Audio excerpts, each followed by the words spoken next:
நண்பர்களே, இன்னைக்கு நான் என்ன டாபிக் பற்றி பேச போகிறேன் பார்த்தீங்கன்னாக்கி கடைசி காலம் ஆரம்பமாயிற்று அப்படிங்கிறதுக்கான ஒரு சாலிட் ப்ரூஃப் வேதத்தின் மூலமாக நம்ம பார்க்க போகிறோம்.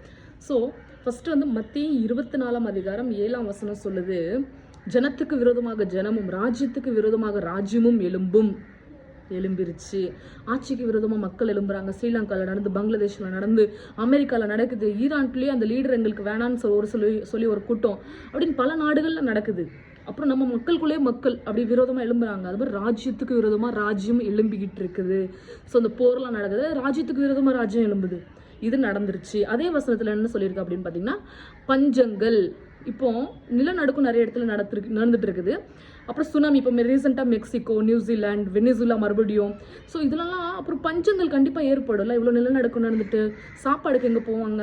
ஸோ அப்போ அதெல்லாம் நீங்கள் யோசிச்சு பார்த்தீங்கன்னா பஞ்சங்கள் ஆல்ரெடி நிறைய இடத்துல 2019 ஆஃப்ரிக்காலலாம் இருக்குன்னு சொல்லி நியூஸ் நிறையா வந்துச்சு. ஸோ இப்போ நம்மளுக்கு தெரியாமல் பல கண்ட்ரீஸில் நியூஸ்லாம் நம்ம தேடி பார்த்தா தான் அது நம்மளுக்கே தெரியும்.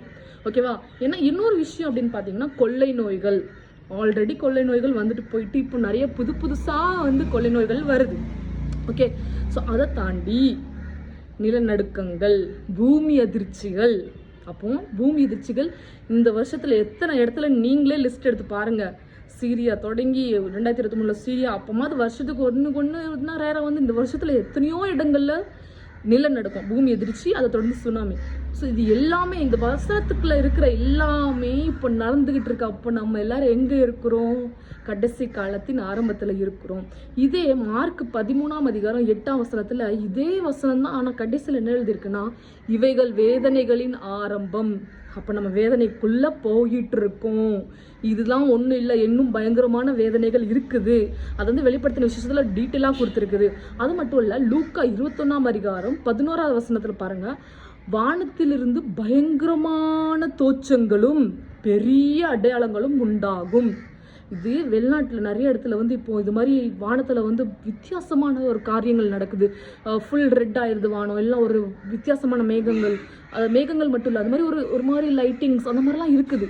அப்போ இது எல்லாமே எதுக்கு நம்ம அறிகுறியாக இருக்குன்னு பார்த்தீங்கன்னா, கடைசி கால வேதனையின் ஆரம்பம். கடைசி காலம் அப்படின்னாலே அது வேதனையின் ஆரம்பம் தான். ஓகேவா? ஸோ அதனால் நீங்கள் எல்லாருமே இப்போ இந்த போல காலகட்டத்தில் வந்து busy life, busy schedule, work busy, life busy அப்படின்னு பிஸியாக இருக்கிறீங்களா? இல்லை இப்போ உலகத்தில் என்ன நடக்குது, வேதத்துக்கும் ரியல் லைஃப் இன்சிடெண்ட்டுக்கும் என்ன சம்மந்தங்கிறது புரிஞ்சு நம்ம கடைசி காலத்தில் தான் இருக்கிறோங்கிற உணர்ச்சியோடு இருக்கிறீங்களா? சிந்தித்து பாருங்கள். ஸோ உங்களுக்கு வந்து இது இன்னும் ஆர்வமாக இருக்குது இந்த டாப்பிக்கு, உண்மையிலேயே பைபிளில் இருக்கிறதெல்லாம் நடக்குதா அப்படின்னு உங்களுக்கு கேள்விகள் இருந்துச்சு அப்படின்னா, நீங்கள் மத்தேயு 24ஆம் அதிகாரம், மார்க் 13ஆம் அதிகாரம், லூக்கா 21ஆம் அதிகாரம் எடுத்து வாசிச்சு பாருங்கள், உங்களுக்கே புரியும். ஓகேவா? ஏன்னா நான் மேலிட்டு கொஞ்சம் வசனம் சொல்லி நான் உங்களுக்கு எலாபரேட் பண்ணியிருக்கேன், விரிவாக சொல்லியிருக்கிறேன். நீங்கள் இதை எடுத்து வாசிச்சிங்கன்னா உங்களுக்கே எல்லாமே புரிய வரும். அதே மாதிரி கடைசி காலங்களில் என்னென்ன நடக்கும் அப்படிங்கிறத டீட்டெயிலாக வெளிப்படுத்தின விசேஷத்தில் எழுதியிருக்குது. தீர்க்க தரிசிகள் உரைத்த தீர்க்க தரிசன புத்தகங்களில் பைபிளில் எழுதியிருக்கு. நீங்கள் எடுத்து வாசிங்க. அது மட்டும் இல்லை, உங்களுக்கு இதே மாதிரி மோட்டிவான வீடியோ நான் போடணும் கண்டினியூஸாக அப்படின்னா இந்த சேனலை like, share, comment and subscribe பண்ணுங்கள், சப்போர்ட் பண்ணுங்கள். தேங்க்ஸ் ஃபார் வாட்சிங். தேங்க்யூ.